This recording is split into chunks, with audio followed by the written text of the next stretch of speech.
O nosso projeto é um kit didático de inversor de frequência, a dupla composta por mim, Júlia, e pela Maria Elisa. Contextualizando de forma geral sobre o que é um inversor de frequência, ele pode ser definido como dispositivos eletrônicos que proporcionam um controle mais avançado nos motores. De uma forma geral, o inversor de frequência converte um sinal de tensão elétrica senoidal em um sinal de onda quadrada de modulação PWM. As partes, que compõem o inversor de frequência são compostas por uma ponte retificadora, um filtro de corrente contínua, ponte inversora e por partes de controle e potência. Falando um pouco sobre cada um, temos que a ponte retificadora é formada pela associação de diodos que retifica o semiciclo negativo do sinal, de modo que os valores de tensão serão sempre positivos, enquanto a alimentação do inversor de frequência proveniente da rede elétrica fornece um sinal senoidal trifásico ou monofásico.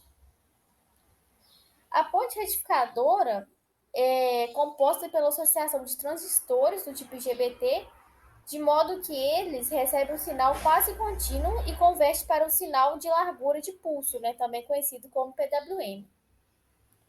O filtro CC é composto pela associação de capacitores e indutores para transformar o sinal de entrada mais próximo de um sinal contínuo, elevando a tensão de pico.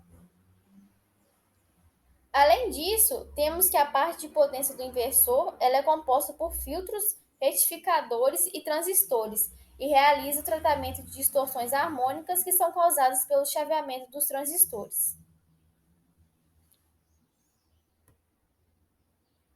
O microcontrolador utilizado no nosso projeto é o Mepomini STM32. O Mepomini ele é um eficiente microcontrolador que é muito utilizado no desenvolvimento de projetos robóticos por possuir uma atuação mais rápida que o Arduino Mega e apresentar um formato compacto como o Arduino Nano. A placa do Mepomini apresenta uma tensão de operação de 3,3 volts, mas ele também possui um regulador de tensão interno que possibilita a alimentação com uma tensão entre 4,8 e 12 volts de corrente contínua.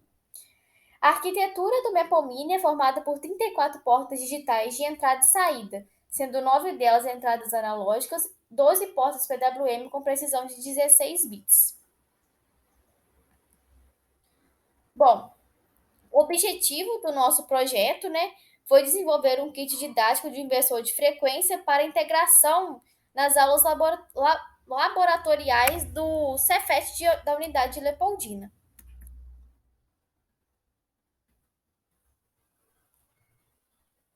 O desenvolvimento, agora falando um pouco mais sobre a parte de desenvolvimento da nossa placa, toda a montagem da placa ela foi pensada visionando uma estrutura autoexplicativa e intuitiva, para que, como ele tem a funcionalidade de um kit didático, tenha uma boa disponibilidade, uma boa disposição organizada dos componentes, visto que ele será utilizado para integração nas aulas laboratoriais. Então, falando um pouco da parte do circuito de potência, a gente tem que no circuito de potência do nosso inversor monofásico foram utilizados 4 transistores IGBTs do tipo IRG4PH50S, juntamente com 4 diodos do tipo 10A01. E o motor usado como carga possui 500 watts de potência e uma corrente de 4 amperes aproximadamente. O banco de capacitores e a placa inversora de frequência serão confeccionados em placas externas, de modo que o banco será constituído de capacitores e conectores do tipo KF762 para ser interligado com o kit, enquanto que a placa retificadora será formada por uma ponte retificadora de 4 diodos internos e 3 conectores para também fazer contato com a placa de circuito impresso principal. O circuito de potência do nosso kit ele é composto por um circuito de segurança, já que ele é de alta tensão, um circuito de acionamento, conectores para os bancos de capacitores, placa retificadora, motor, sensor de corrente, diodos e IGBT. Falando um pouco sobre o sensor de corrente, ele foi empregado para medir a corrente de entrega ao motor com o incremento de um filtro passa-baixa. Os valores da resistência e capacitância foram determinados através do datasheet do componente, no caso do datasheet do sensor de corrente e através de cálculos da série E12 para os resistores. Falando um pouco agora sobre o acionamento dos IGBTs, os transistores situados na parte inferior da placa serão acionados em conjunto, pois compartilham o mesmo terminal da fonte, enquanto os IGBTs presentes na parte superior serão acionados separadamente por meio de conversores CC-CC. Isso se deve ao fato do acionamento dos transistores necessitar de conversores, e para isso será utilizada uma placa já criada para tal função.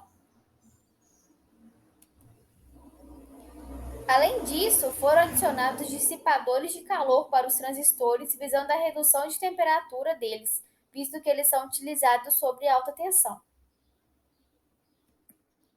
Na parte de alimentação do kit didático, foi utilizado um regulador de tensão 7805, recebendo uma entrada de 12 volts fornecida pelo jack, e ficou como função do regulador de tensão, transformar a tensão de entrada de 12 volts recebida do jack em uma saída de 5 volts para alimentar o microcontrolador e o sensor de corrente. O microcontrolador escolhido é alimentado por uma tensão de 5 volts proveniente da saída do regulador de tensão, e em seus pinos foram conectados 4 pinos de PWM responsáveis pelo acionamento dos IGBTs, 2 barramentos de clock e data de comunicação I2C para o acionamento do display, 3 pinos analógicos para a ligação dos botões, entre outros. A gente pode ver que do lado direito tem um pino de 3.3 volts, embaixo de 5 volts, e no mesmo lado direito, está o acionamento dos IGBTs. A gente pode ver aí, os pinos de PWM 11, 10, 9 e 6. Do lado esquerdo tem o acionamento do relé e os botões, que serão falados futuramente, e a conexão de pinos extras. Além disso, também foram colocados pontos de teste exatamente nessas ligações para que a gente possa ver se tudo dentro do microprocessador e controlador está ocorrendo de forma satisfatória. Foram adicionados 3 botões para que o usuário selecione as funções de frequência e amplitude de onda, bem como o aumento e diminuição destes. Então, o usuário, o aluno, eles vão poder selecionar o que eles querem ver e aumentar e diminuir o seu valor. Foram adicionados 2 conectores extras para ligação futura e um conector para o display 2C, com alimentação fornecida pelo microcontrolador, para que os dados obtidos durante o funcionamento do inversor de frequência sejam lidos facilmente pelo operador. Bom, o display e os conectores eles fazem parte da baixa potência do circuito, e o display ele foi colocado para que a gente possa ver se todo o funcionamento está ocorrendo de forma satisfatória, quais os valores estão chegando, os valores estão saindo, e os conectores extras foram colocados para caso esse kit de inversor de frequência seja utilizado para outras aplicações. Por fim, foram adicionados pontos de teste durante todo o esquemático do projeto, para que seja possível medir as tensões, sinais PWM e corrente em pontos importantes, e assim verificando se o funcionamento do kit de inversor de frequência está ocorrendo de forma satisfatória. Bom, após a conclusão do esquemático, foi inicializada a organização dos componentes na placa de circuito impresso, também chamada de PCB. Na parte superior da placa ficaram os segmentos de potência, com a alocação dos elementos de alta tensão, e na parte inferior da placa, onde há menor tensão de funcionamento, estão situados o microprocessador, conectores, regulador de tensão, conector jack, display, entre outros. O roteamento foi realizado com valores de trilhas diferentes, de modo as trilhas para altas tensões elas eram maiores do que as trilhas para baixas tensões.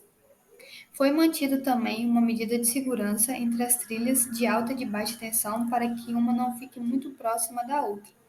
Para a fixação da placa foram feitos 4 furos de 5 mm de distância do centro do furo até a borda. Aqui é uma imagem como foi a nossa placa de circuito impresso final.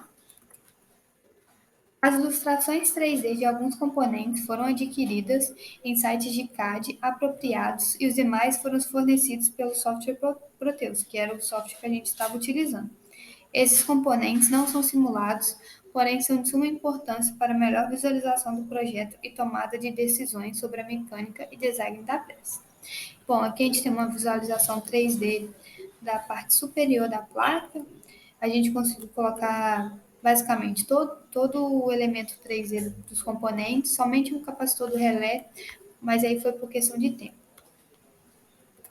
Aqui é uma visualização mais lateral da placa e a gente pode ver que na parte de baixo ficou os componentes de baixa tensão, como o Maple Mini, os botões, o jack, e na parte de cima da placa estão os componentes que vão necessitar de alta tensão, os conectores, o capacitor, os GBTs, os dissipadores.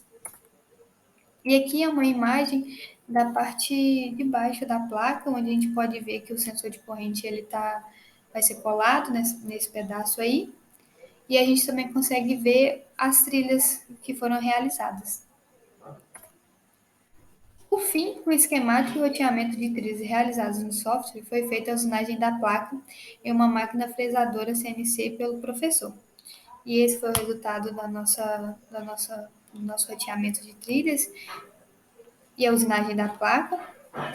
E após a placa ser devidamente limpa, retirando as trilhas extras feitas pela máquina, iniciou os processos de soldagem dos jumpers. Como a gente pode ver aqui, o Silk Screen ele foi feito de forma para ser autoexplicativo para os estudantes, de maneira que eles possam saber onde cada elemento deve ficar, sem prejudicar o funcionamento do circuito.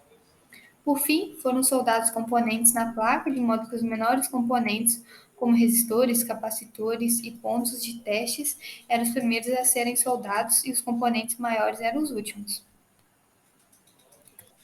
Através desse projeto, foi possível aprimorar o conhecimento sobre circuitos de eletrônica, bem como o processo de confecção de uma PCB e todas as suas etapas, desde a criação do seu esquemático até o roteamento de trilhas e sua importância, características e função dos componentes elétricos, assim como a inserção dos mesmos numa placa didática.